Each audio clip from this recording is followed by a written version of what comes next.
Dylan, Yeah. browsing Facebook during election season, best thing ever or worst thing ever? I gotta go with the worst. Tell me about that.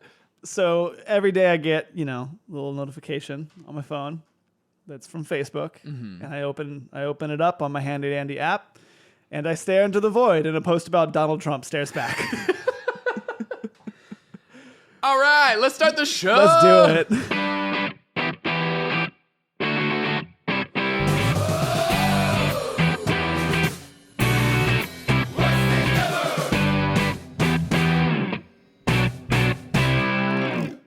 Hey, and welcome to Worst Thing Ever with Dylan and Drew. I am Drew. I'm not Drew. I'm Dylan. I might be your best friend. Oh, we pulled the wool over your eyes. Oh, we done tricked you idiots. Oh, man. Nah, please, We're straight up charlatans. Oh, please, he's your best friend, Dylan. And I'm your worst friend, Drew. We got the switcheroo, got the drop on you. This is Worst Thing Ever. Wonderful podcast. A fun time podcast. Where we put things into their rightful place. Categories of best thing ever or worst thing ever. Yep. All right, so let's kick it off. Dylan. Yeah. You were just back home. I was. It was great. I went back home, saw the fam, ate some food. Got a lot of stuff bought for me. It was great. Nice. I feel like going back home is almost more of an economic decision than anything else. Once again, for my daily apology to my mom, who's probably listening to this, I love you. It's not just an economic thing, but it's like 2/3 an economic thing. Welcome to the Apologetic Podcast, I'm Sorry, with Dylan, where he spends 45 minutes apologizing to his mom for everything. My old band, Samurai Luncheon in high school, wrote a song called Sorry, I Apologize Too Much. I almost lost a friend in 5th grade because he was mad that I apologized too much. Wait, really? Yeah. And he was like, you apologize too much. And I was like, I'm sorry. You were like, you're doing it right now. And you're like, that's exactly what happened. I can't help who I am, Justin. That was his name. Wow, I really lucked out on that. But yeah, I did go home, and it was actually a lot of fun. Did you drive past any fun landmarks? Oh man, are you asking if I drove past the butterfly house? I'm asking if you drove past the butterfly house. I did drive past the butterfly house. I feel like I should actually explain this story so that people know what I'm talking about. Go for it, yeah. Right, so the butterfly house is basically this house that is in Fayetteville, where I'm from, Fayetteville, Arkansas, that back in the day used to be covered with these really gaudy butterflies. Like they were 3-dimensional butterflies that were probably the size of like a human face. Just plastered all over this house. Yeah, but like they're 3-dimensional, so like they stuck out from the house. Mm-hmm. Very gaudy, a little gross, but it was in a very specific intersection in Fayetteville, so it was used as a landmark. Yeah, because it was how a lot of people got home. When they were giving directions, they'd be like, go to the butterfly house, take a right at the fork, go straight, whatever. I was 16. I had my driver's license for 2 months. I was in my dad's 4Runner that he gave me. Like he just gave me his car. He gave me in confidence. He went up to you one day and he was like, Dylan, I trust you. Dylan, I trust you, and I know that you are an entirely capable human being. I have no qualms with gifting you this car that I know you will take complete care of. So best or worst mistake from David Roth? I'm going to say worst. Anyway, so I've had my driver's license for 2 months. It had been raining. I had been at a youth group touch football game, which is very specific, but that's what was happening. And I was driving back. And in order to get to my house, I had to take a left at this weird intersection where the butterfly house was. My tires, real bad. We hadn't gotten new tires yet. They'd been on there for a while. And I make this turn a little bit faster than I probably should have. And I hydroplane. I spin out. Like I start doing literal 360s, not 360, 360s, like multiple. I go into opposing traffic, jump the curb. I jump the ditch, that's next to the curb. Skid through. You jump several buses. I jump several buses and a tank full of sharks. Go right through the ring of fire. Yeah, this is literally the point in Dylan's life where he jumped the shark. No, yeah, and so I go through the lawn. I hit a bunch of trees. I basically like ping pong off of a bunch of trees and run straight into the side of the butterfly house, like caving in the side of the butterfly house. I miraculously wasn't hurt. I had like bricks all over me, in my lap, on my body, but I wasn't hurt. My dad's beloved Forerunner. Which is from what he's told me, was the best car he's ever had. Was very totaled. The house was very totaled. It was a good time. So, two interesting things with this story. Interesting thing number one, the people who lived there, this really old couple, they were both like 90. Yeah. Neither of them were there at the time because they both had a second house. And they were at the second house whenever I ran through their living room, which is great. The sucky thing about it was that they didn't find out until they saw the morning newspaper. So they just saw this punk kid standing with his hands over his head in front of this house and this car. Is that literally the picture that they? Yeah, it's a picture of you with your hands over your head. And it's just like, I'm sure they were like, honey, Madge, Gregory, did you see today's paper? Some kid ran through our house. And by ran, I don't mean streaked, I mean ran with a car. I love the idea that the reporters got there and they're like, okay, kid, look real flustered. We want you to look real Oh, that's perfect, just like that. All right, we got it. We got the scoop. Yep, exactly like that. And then they left immediately. 30 seconds on, 30 seconds off. That was the day that I decided to become a professional model. Yeah, that was your break-in. Because I do still see that picture in Abercrombie's everywhere. What is it? 7 years later, and still they're giving me those licensing checks. Still going strong. Those sweet licensing checks. You just take it to the bank every day. Thank you, Butterfly House. So speaking of thank you, Butterfly House, so they obviously moved away. Yeah. It was fine. There was no hard feelings. But the cool thing about this is, to this day, 6 or 7 years later, people in Fayetteville know me by the fact that I hit the Butterfly House and will thank me for hitting the Butterfly House. I am a local hero for destroying this house. And I'm not exaggerating. Like, literally people for years would be like, weren't you the guy who hit the Butterfly House? And I'm like, yeah. And they will shake my hand. Local hero destroys house. Innocents shocked. It was such a gaudy house. And then whenever I hit it and destroyed it, this renovation company bought it and made it, just like renovated it entirely, gutted it, made it look super nice, super modern. And now it's not an eyesore, and people love it, and I am a local hero, and it's great. I'm trying to imagine how people recognize you for this. Where do they just run into you, and they're like, I've seen you before. Here, hold on. Can you put your hands above your head and give like a distressed face? It's you! Oh, you're the Butterfly House kid. It's the Butterfly House kid. You guys. Oh, and hold on. Let me get on the intercom. Attention, Kroger shoppers. Attention, Kroger shoppers. Local hero Dylan Roth is at register 7. If you want to do your citizen's duty and help pay for his groceries. He's also signing autographs, but he does ask that you form a single file line. People come up, thank you for your service, sir. And provide the Thank you for your service to our nation. No, but people did know that. Apparently, so I dated this girl a few years later. Mm-hmm. And at the time, their family didn't know me at all. Mm-hmm. And I came over for the first time for dinner after I'd been dating her for 3 or 4 years. Yeah. And, I finally really got to know them and just mentioned the Butterfly House in passing. And they looked at me with these shocked eyes and they were like, that was you. And I was like, yeah, it was me. And they were like, thank you. Well, speaking of you going home, right? As I understand it, you recovered some important documents while you were back. Why don't you tell me about those? Yeah, so whenever I was a kid, I used to love Sonic the Hedgehog comics and the games, but like even more so the comics.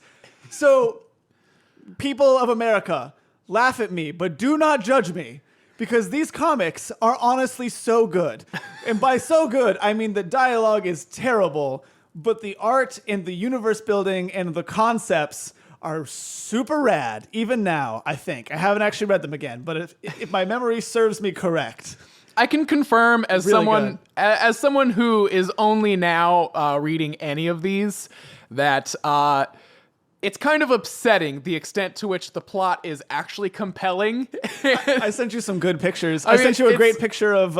it is entirely convoluted and it's just so absurd. convoluted. But I sent you a picture of Sonic the Hedgehog and Princess Sally Acorn. God, it was the most beautiful moment of my life. Who is an anthropomorphic squirrel. Yeah. And they've been dating for like 100 issues or something like that. Mm-hmm. So Sonic comes back from the dead after a year of being basically dead, but As one actually does. being in space. Yeah, you know how your loved ones are. Right. they're On a happy they're little in a, farm in space. They're in a better place at M824. The planet. Yeah. But anyway, so this specific panel that I sent you was Sonic the Hedgehog and Princess Sally Acorn making out on his gravestone. It's only in the picture. It's been a year since he's been gone, and there's already forlorn vines overgrowing his grave. And then the paparazzi come Yeah, and start they like show. taking pictures of these two animals making out on a grave. It's just, it is. Whew.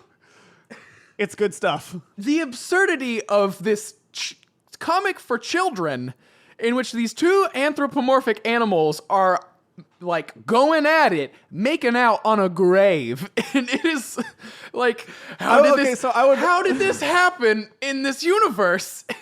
How did this get approved then get approved even more? Comics were weird in the 90s. But I would fully recommend you go and read them.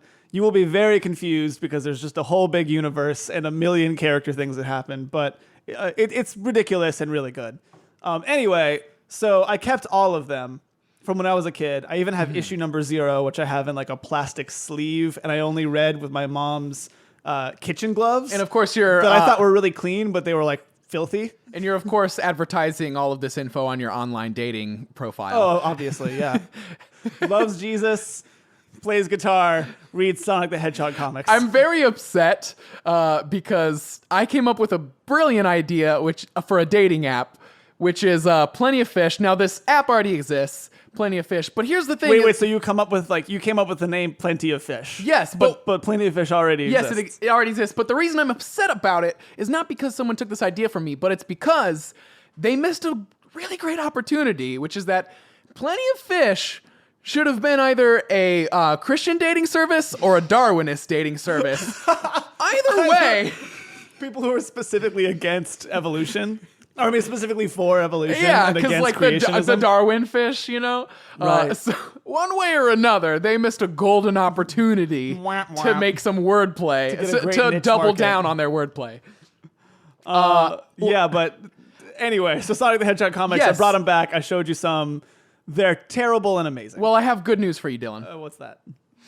I wanted to do you a big solid by bringing more Sonic back into your life. So here's a worst fan fiction ever. Oh, yes, we're doing this? Yeah, we're doing this. We're doing this. Worst fan fiction ever.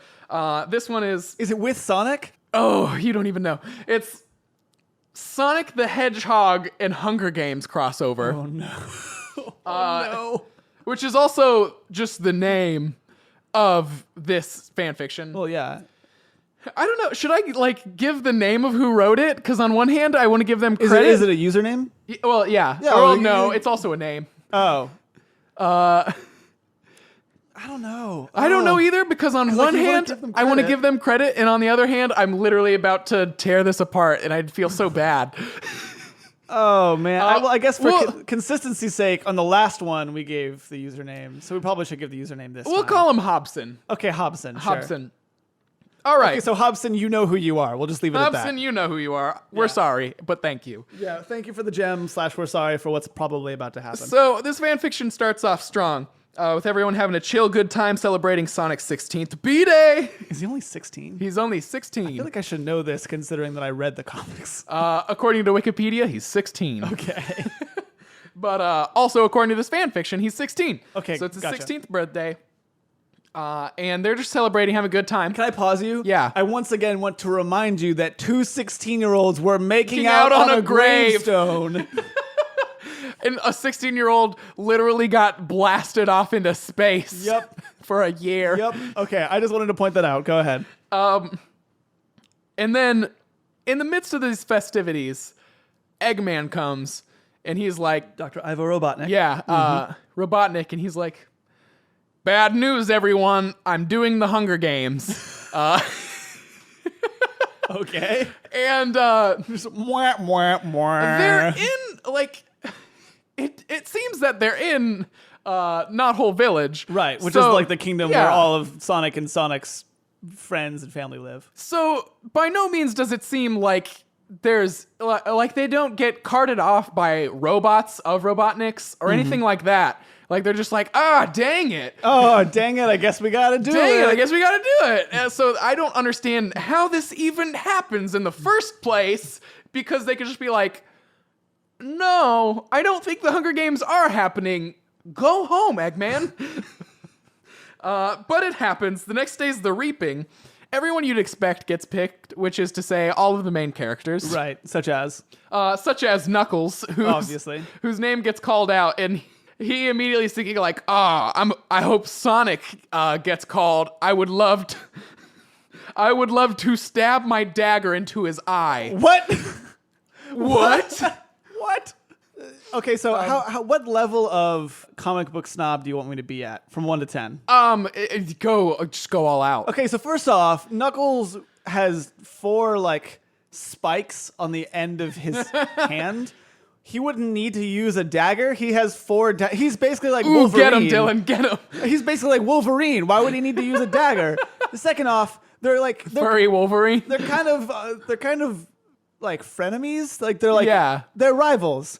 Neither of them want to kill each other. They're just like constantly annoyed with each other. That's all it comes. They're just like, ugh, Knuckles, you're so serious, and I'm way past cool and speedy, and I'm totally a teenager. Yeah. And Knuckles is like, oh, you don't take anything seriously. You only see, the moment, not the big picture. And then they're like, meh, fight. But everyone else, like Sally and Amy and Cream and everyone.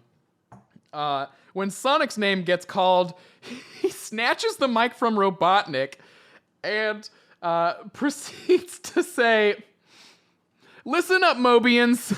Mobius is the planet they're on. Yeah, and Mobians are are like the animal people. Listen up, Mobians. You may be scared that I am in the Hunger Games, but fear not. I'm going to win this for every Mobian here right now. I'll even win this for 1 million people if I have to. But no matter what, I will win this for you and you and you and you and all of you. Now, who's with me? Everyone let out a cheer of joy. They believed in Sonic. They knew he would win. 1 million, but not 1 million and one. So I want to note... Don't you ever say that. I want to note that Sonic's name got called out, and Yeah. he's standing up here among all of his friends. And he's gonna I'm gonna kill all my friends. He's standing with all his friends, and then he grabs the mic and he's like, listen up, everyone. Don't worry, because I'm about to murder everyone up here. Don't even worry about me. Including literally your ruler, Princess Sally Acorn. Don't even worry about it, you guys. They're all going down. They're no match. Sonic looked at Shadow, who was 5 tributes away from him. Shadow saw him and grinned.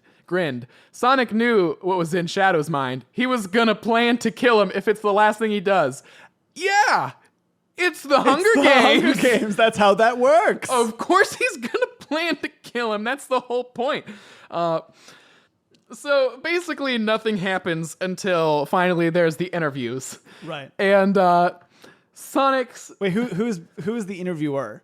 Because I know, like in the Hunger Games, it's Caesar. Is it Caesar again? No, it's some guy named Daniel.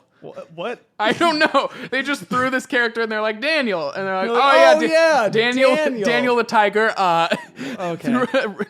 That makes Tony's literally brother. no sense, but that's okay. Daniel's interviewing Sonic. And Daniel asks, is there anything that's good about you outside of the Hunger Games? As if being selected for the Hunger Games is the only good thing. Is like a plus quality of Sonic's. Like, yeah. oh, you made it. This is What a an skill honor. of yours. Yeah.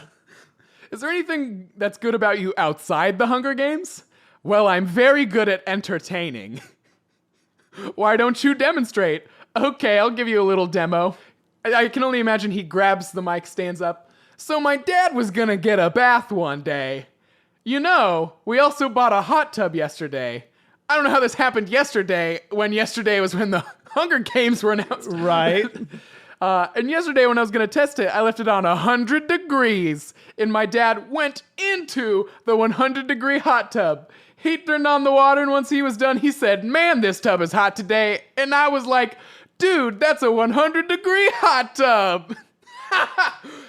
Everyone laughed, and I mean everyone. Once everyone stopped, the interview continued. What? I know, that was some killer stand-up right there. True. I need you to listen to me. What? I think one of the best parts about this is that like a standard temperature level for a hot tub is 103 degrees. So this is like a below. Google. This is a no. I know that. I just know this fact. You actually just know it? I just know this thing. Prove me wrong. I know some things. So this is like a slightly below average hot tub temperature, and his dad just like, boy howdy, that sure was one hot tub. And Sonic's like, it's a hot tub, get it?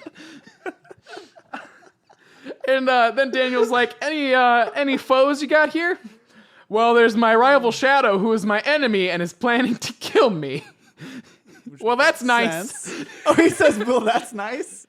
That's nice of him. What a sweet young man. What a standout guy. So basically after that, the games start. And pretty much immediately once they start, Sonic, Amy, and Tails just run off into the forest, which is there. Scourge and Shadow team up. Oh, Yeah, Scourge is in this. Yep. Oh, yes. For those of you who had a childhood. Right. Hey. Scourge is this green, quote-unquote evil hedgehog. He So basically... he's evil Sonic. He's basically like if Dylan or I were to make a Sonic OC, as children, I'm pretty sure it would turn out as Scourge. It would be Scourge. Basically, Shadow and Scourge run into each other. At first, Scourge thought Shadow was an enemy, but then he realized something. He remembered he was a part of his bully group in school. What? Like, they just organized a bully group. Like, hey, set up this Facebook for all you guys. You know, just wanted to really get a dialogue going with all the bullies. Get an organization of bullies going, so that we're not beating up the same kid every day. Like, we can spread it out amongst the school. And we can also really target, like, if you find out something really, like some really good dirt about Jamie, then we can all know how to use that. Right. And then also just like union rules, like if one of us needs to take a break legally, then Shadow, you can step in and take my place for a few minutes. I wonder what like a bully, like a union bully strike would be. Like, what would happen? Would they have to get substitute bullies in to come and do the bully job? Substitute bully. Like, what do they call it? Scabs? Would they have to bring in scabs? And I feel like what would happen. Like protesting against violence when they're very violent people? No, I think what would happen if there was going to be a protest within the bully union, it would be like bully purists who are like, we do it for the love. Like, you guys got all this money involved in it, and it's just like, it really So much tainted lunch money that you're taking. all this lunch. You guys got a lot of lunch money. It's like blood money, but Can you imagine Shadow being on that side? Shadow would be a purist. Yeah, he Scourge would be be like, I'm taking your lunch money. look, you got money involved, and it just really took all of the love out of the bullying game. ridiculous. Anyway, so go on with the story. So they just run into each other and they're like, nice to see you're alive. Let's hunt down Sonic. Okay. And just immediately, Cream wrecks Scourge's business. Like, to protect Sonic, she just straight up murders Scourge. Oh, fun. And then Shadow basically shoots an arrow at Cream as well. And basically the way that goes is the arrow approaches Cream. Her life flashed through her eyes. The moment when she was born. The day she made it to 3rd grade. Everything. Because those are the two things. Wow, truly. As far as Such a diverse life. as far as I can tell, there's only 2 milestones in my life, and it's being born, which I completely remember, and getting into 3rd grade, which is very prestigious. I really want to know how old this writer is. So, yeah, sadly, Cream dies as well. Sonic and friends are talking, and we find out Sonic's master plan to win the games. Okay, which is possibly kill Shadow at the end. Are you quoting? Yes, I'm quoting. Possibly kill Shadow at the end. Like, yeah! That's the master It's the plan? Hunger Games. It's the Hunger Games. You kill everyone. And, like, the way they keep talking about it, it seems like they're all under the impression, like, well, if we get rid of Shadow, then it's just gonna stop. Whatever. It's gonna be done. They just, like, clearly don't understand the rules of the Hunger Games. So later that night, Sonic, Amy, and Tails are sitting around a fire. First off, rookie mistake. Right. Having a fire going. That's like literally the worst. They These talk are- about that in the movie. These are some straight up dumpos right here. And they're listening to Sonic play guitar. Yes, that is right. Sonic brought a guitar to the Hunger Games. Wait, was it like in the cornucopia? He was like, okay, I can get a knife. I can get a sword. I can get a machine gun. Oh, look, an acoustic guitar. As far as I can tell, it was. I can play Wonderwall. As far as I can tell, it was never mentioned, or as far as I can remember, it was never mentioned him bringing or finding this guitar. So I can only imagine that he kept it in his pocket, Animal Crossing style, as just a whipped it out? tiny, just a tiny leaf, and then pulled it out. It's like, surprise! It's actually an entire guitar. And Tails is like, do you have anything in mind for your concert coming up? This is how sure Sonic is that he's going to win the Hunger Games, is that he's practicing for his upcoming concert with his band. So Sonic's like, well, I do have a feature. It's Pitbull. So in the Sonic universe, it I is. guess Pitbull's canon. Wait, it would be even funnier if it's Pitbull, but it's literally just a Pitbull. Pitbull. It's just an anthropomorphic Pitbull. He traveled all the way from Earth to get here. Yep. So I guess he's already here, and he's just waiting for the concert to come up. Yep. I also like the fact that Tails is asking him, so what are you going to do for your concert?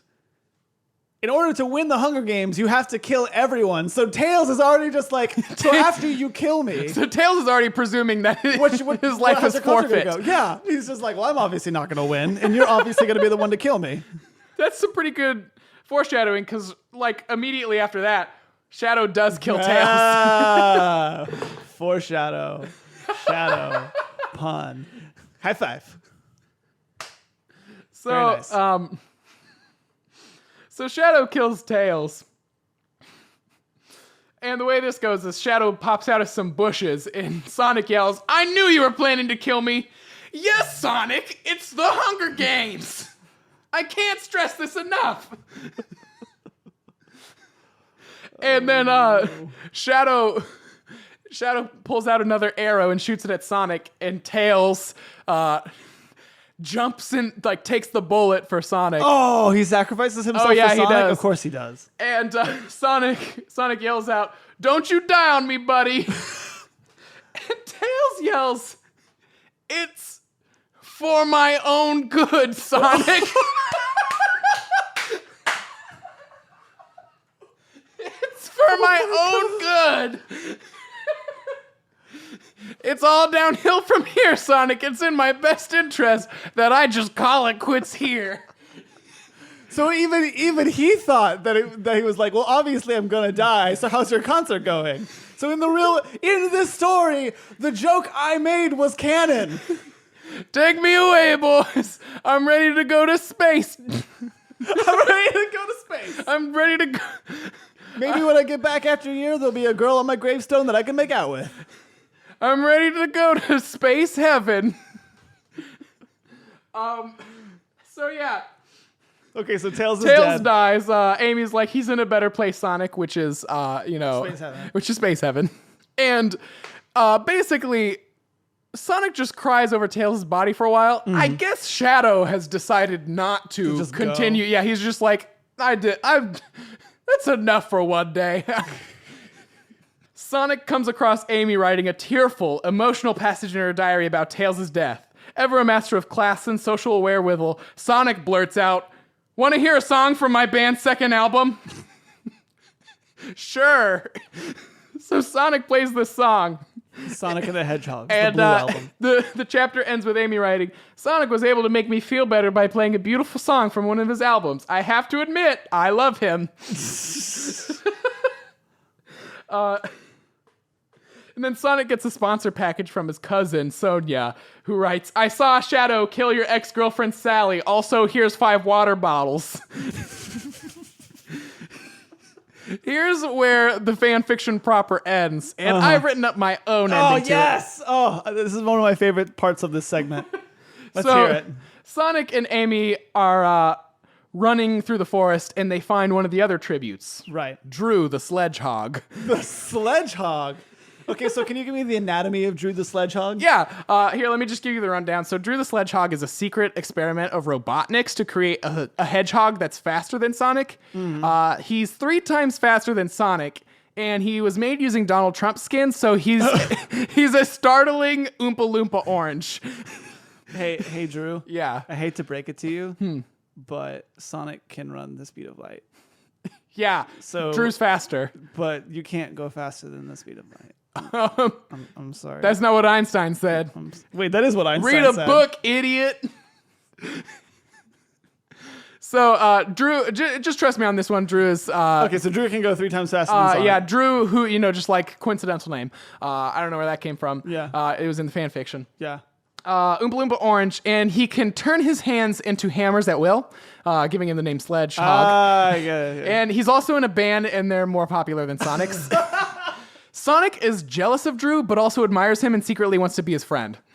So Sonic immediately Hey, Drew? Yeah. Hey, you, Drew? Yeah. I'm hearing some wish fulfillment in this. I'm not really sure where that's coming from. This is all just like, it was revealed to me in a dream, like a prophecy.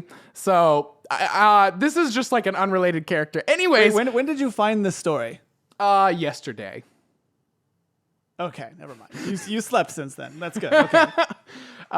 So Sonic gets angry and fights Drew and is easily defeated. But Drew, he doesn't kill Sonic because even though Sonic's petty and not as cool as Drew, Sonic is still a good guy. They find Shadow, who runs fast but not as fast as Drew, and he runs at our 3 heroes. Drew uses his eyes to vaporize Shadow on the spot. I did forget to mention that instead of eyes, Drew has 2 perfect copies of the Master Emerald. So he vaporizes Shadow on the spot. And then Drew looks at his watch and frowns and then pulls out his brand new state-of-the-art Razr cell phone and just flips that bad boy up. It's like Motorola. Yeah.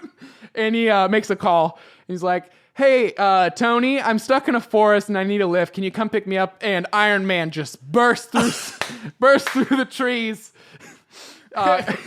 And his best friend, Tony Stark. Yeah, one of his best friends, Tony Stark, just bursts through the trees in his Iron Man suit, grabs the 3 hedgehogs, one of whom is an abomination of God. Right.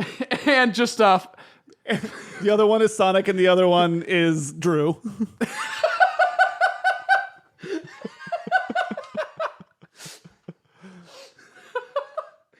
oh man, that was good. Not the joke I was going for, but that was good. Flies them off to a big stadium. Drew's band is playing. It sounds very good. Good. What genre is Drew's band? Good. It's very It's good. good. It's very good. Drew is singing and playing guitar. Samus is on drums. Solid Snake from Metal Gear Solid is playing bass. Also, Pitbull is there, and he sings some stuff with Drew. They are best friends. Wait, so Pitbull defected from Sonic's band, Sonic's concert, and was like, "Nah, man, Drew's here." I mean, he's still gonna play Sonic's concert, but that one's like less important. It's kind of like side gig. And then the Hunger Games are over due to the power of music. Robotnik does some crying, and that's the end. Sheds a few tears. Shakes his fist at the ground. I mean, at the world. Ooh, darn, you drew the sledgehog. Who I created to kill Sonic. The son I regret.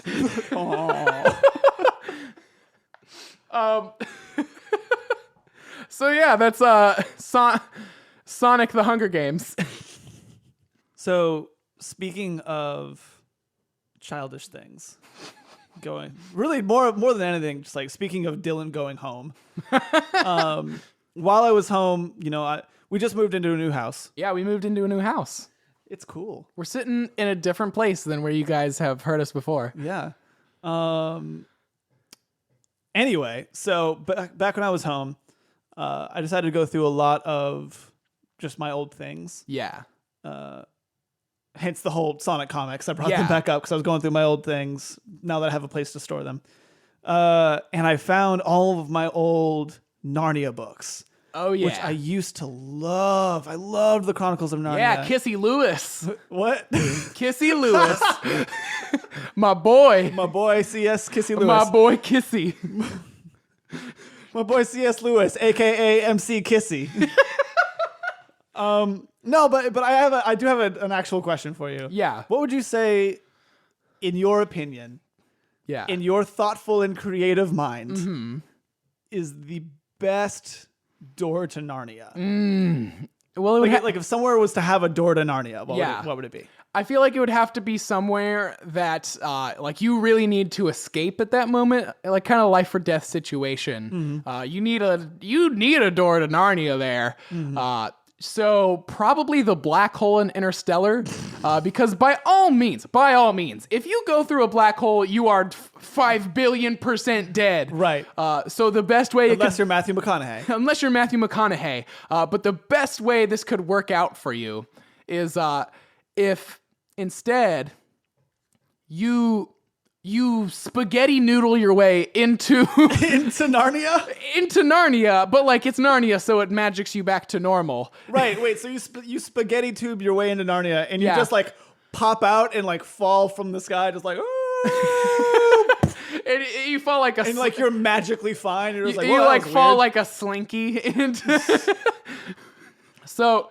You fall into Narnia, and then you just magically are put back together, and you're like, neat. A goat man. Super neat. Wait, so how does he talk to Murph then?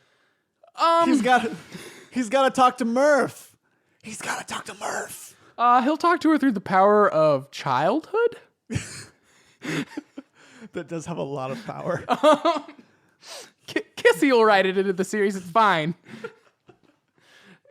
It was Mr. Tumnus the whole time. Look, man, I was just spitting this off the top of my head, and that was a rough one. So no, you're right. I mean, like 9 times out of 10, but I like that 90% of the time, if you go into a black hole, you will die. 10% of the time, you will just be in a bunch of bookshelves. 10%.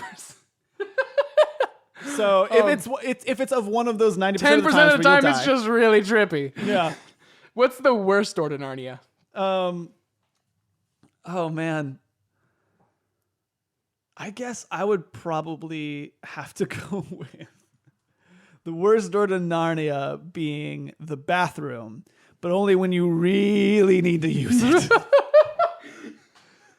Like really bad. And I'm not talking like, you're a man and you really got to pee. No, you got to do that in Narnia. You got to make a deposit. You got to make a deposit. And all of a sudden it's snowing, and there's a goat boy in front of you, and you're like, no. And Mr. Tumnus is just like, hi, welcome to Narnia. And you're just like, I can't do this right now. I got Narnia again. It's like the room of requirement from Harry Potter. But instead of being like, I need a bathroom, it's like, you're like, room of requirement, I need a bathroom. And it's like, oh, you need a door to a place of whimsy and magic? Oh, I gotcha. What's that? You need to go to the bathroom? Oh, wait, no, I need to go to the bathroom. What's that? You need a sensitive goat man to help you through? To help you understand the innocence of childhood? You got it, boss. So that would be the worst. This is our childhood episode. This is is really our childhood episode. Speaking of childhood, another bad one that I just thought of just Yeah. now, would be if you were to be really late to like high school.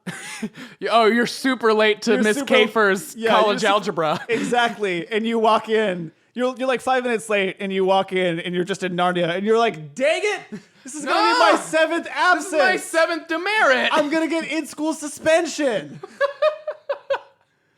God dang it, Narnia, why do you keep doing this to me? And they're like, because we're full of whimsy. And I'm like, I got to do math. They're going to take away my bathroom privileges, and I'm going to have to sneak away to Narnia. Oh, man. Yeah, so that would also be one of the worst ones. Also, speaking of childhood, remember the 90s? I do remember the 90s.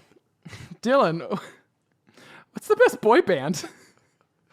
This is really our 90s. Like this was not intended to be A 90s episode. a childhood episode, but it really has been. Here we are. Oh my goodness. So I have a lot of favorite boy bands. Yeah, it's tough to choose because there's so many. Yeah, like the Ramones, Iron Maiden, Oh, classic. Nirvana, Cobra Starship. Cobra Star. Dylan, I want to pause because I think that's the first time Cobra Starship has been named among those other artists. That's not true. Didn't you read Rolling Stone's top 50 artists of all time? I literally just Googled Rolling Stone's top 50 artists of all time and read they it were all in boy that bands. order. And read it in that order, which was the Ramones, Iron Maiden, Nirvana, and Cobra Starship. Did you know that Cobra Starship was started literally just for the movie Snakes on a Plane? Wait, what? No. Yeah. Gabe Saporta got a deal to write a song for the movie, and then he was just like, why stop there? So that's why the band's named Cobra Starship. And a terrible And decade they've been of music churning was it out born. ever since. Oh, man. Anyway, so I know all of those are great boy bands. Yeah. I'm still going to have to go with NSYNC. And fair. I mean, that is probably the best boy band. Yeah, I mean, pretty boys are pretty.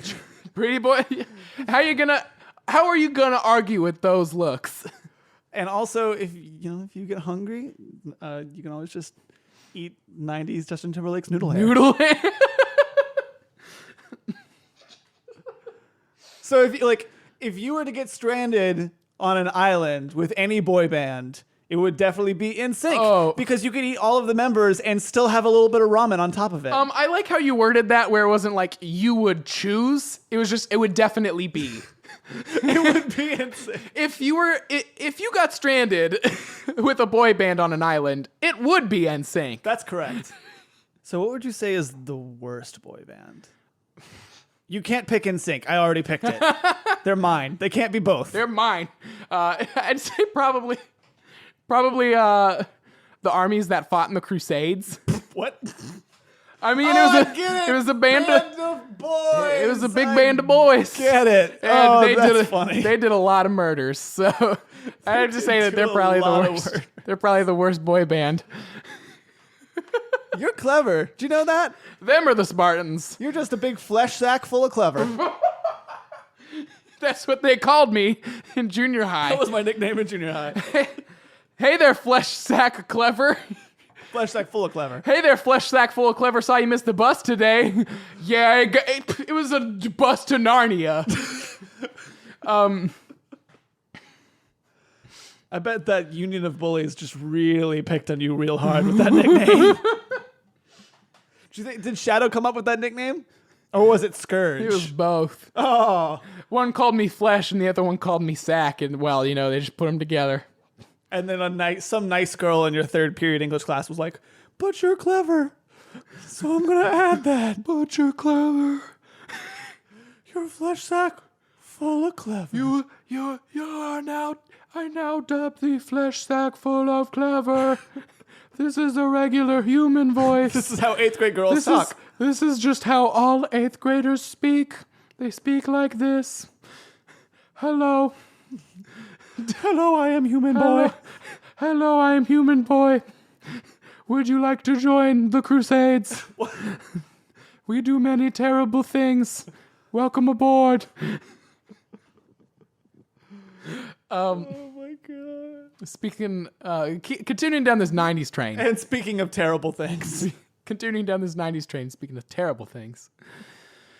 Dylan, what is the best 90s action movie? I gotta go with The Matrix. Mm-hmm. Because it started a whole bunch of Because of the sunglasses. trends. Yeah, I mean, it started a whole bunch of trends for me.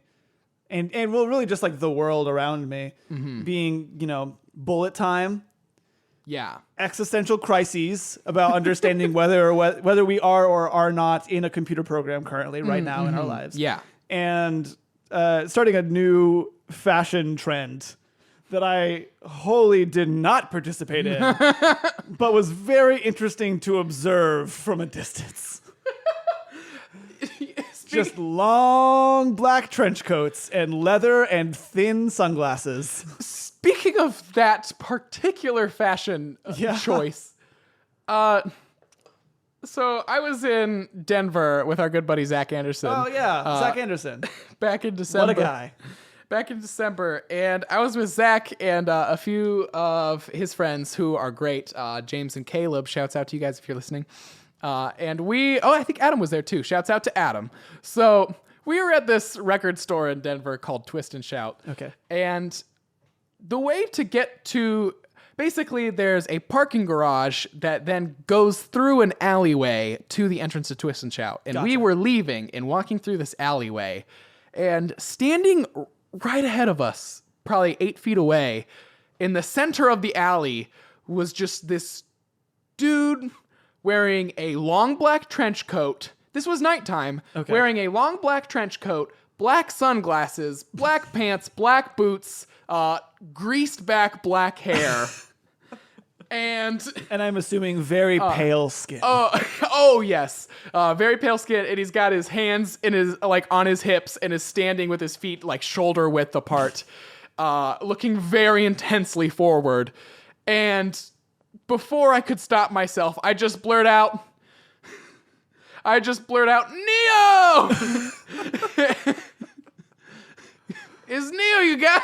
Oh, and wait, did he hear you? Oh yes, he was 8 feet away, and I shouted it. And we are walking. The only way to get where we're going is to keep walking forward past him. Oh no! So yeah, that was a beautiful moment where I was 60% sure I was about to Get your butt kicked get by maimed. Yeah, by a Neo prototype. I really thought I was gonna get Hunger Games, and it turned out fine, but it was interesting because as we passed him, he didn't even turn his head to acknowledge that we were passing him. Right. He just continued to stare directly forward. Mm-hmm. So that was a weird moment. Good Lord. People make interesting choices. They really do. Mm-hmm. I can't stress enough that this was nighttime and this man was in this alley doing this. I like to think that maybe it was actually just Keanu, and he just goes to different places and cities sometimes dressed as Neo and just stands somewhere and makes people question, am I in the Matrix right now? Because he's there. He's just doing branding, basically. He's been doing really long a 10-year marketing campaign to make people think, am I in the Matrix? Well, he stands there in alleyways like that, and then as you pass him, he just slips you a piece of paper that just says Matrix in stores now on DVD, on Blu-ray and DVD. Rented at you. And as he should, he entirely ignores Revolutions and Reloaded. He's just like Matrix in stores now. Rent it at your local Blockbuster. What would you say is the worst? Yeah, I'd say the worst one is Double Impact, starring Jean-Claude Van Damme. Oh, this is a thing? Double Impact, starring Jean-Claude Van Damme, double the Van Damage. It's starring Jean-Claude Van Damme as That makes sense. the two main roles. They're twins. Oh, Yes, I get it. They're twins, and they're damn quick, they're damn cool, and they're damn hot. And basically, the whole premise is like, There's two Van Dams. And they got like a frenemy situation going on where they're fighting crime together, but they're also fighting each other. And the scenes where they fight each other are gems because it's just like a close up of Van Damme throwing a punch, right? And then it cuts over to Van Damme in different clothing, like jerking backwards with some blood on his face. He's like, oh. And you can't help but just root for whichever Van Damme's on the screen at that moment. Oh, you know what I mean? The original YouTube. Who are you gonna root for? Who are you gonna root for? YouTube action star. It's Van Damme and Van Damme. What are you gonna do? Oh, all right. Well, now that we've been through a lot together, reminiscing about the old days. Back in the old days. This movie came out in 1991. I wasn't alive at that point. I like to imagine them singing like from the Muppets Christmas Carol, how they had the two old guys playing Jacob Marley, but they were brothers, and they were like, we're Marley and Marley. But I like to think that it's this, we're Van Damme and Van Damme. Punch! Van Damme and Van Damme. And then the other one shoots a gun and kills someone. Yeah. Because the other one packs a piece. Yeah, one packs a punch and one packs a piece. Jean-Claude Van Damme in Double Impact, Double Van Damage. See it in stores now. In stores now. Find it at your local Blockbuster. Find it at your local Blockbuster, home video. I think this is a good place to end it. Yeah, I think so. Oh my goodness. Guys, it has been amazing. This has been Worst Thing Ever. With Dylan and Drew. I am your best friend, Dylan. I'm your worst friend, Drew. If you have any questions you want us to answer, what is the best thing ever and the worst thing ever of? Yeah, hit us up on Twitter. Yeah, Worst Thing Ever Pod. Yeah, Worst Thing Ever Pod. And send us those cues. Those queries. We actually do answer them on air. And we will give you credit. Yeah, we do answer Unless those we queries. make fun of you, and then we won't because we don't want you to feel bad. As we did with this ridiculous Sonic fanfiction. All right. We might get some hate mail over that. I hope not. All right. You guys go have a wonderful week. The legions of Sonic productive. Hunger Games crossover fans who are just outraged. All right. How dare you say he's 3 times faster? I'm a little upset about that, but I'll keep it in. I'll keep it in until after the show, and then you might hear a few obscenities. All right. Thank you for listening. Leave us a review on iTunes or whatever you listen to, because it really does help us. We do read all of them. We do read them. We may not respond to all of them, but we read all of them. But boy, oh boy, does it help us. It's really important. Makes us feel good when we go to bed. And we're just staring into that void, and we're like, it's okay. Someone gave us 4 stars. Someone cares. All right. Thank you. Bye, oh bye.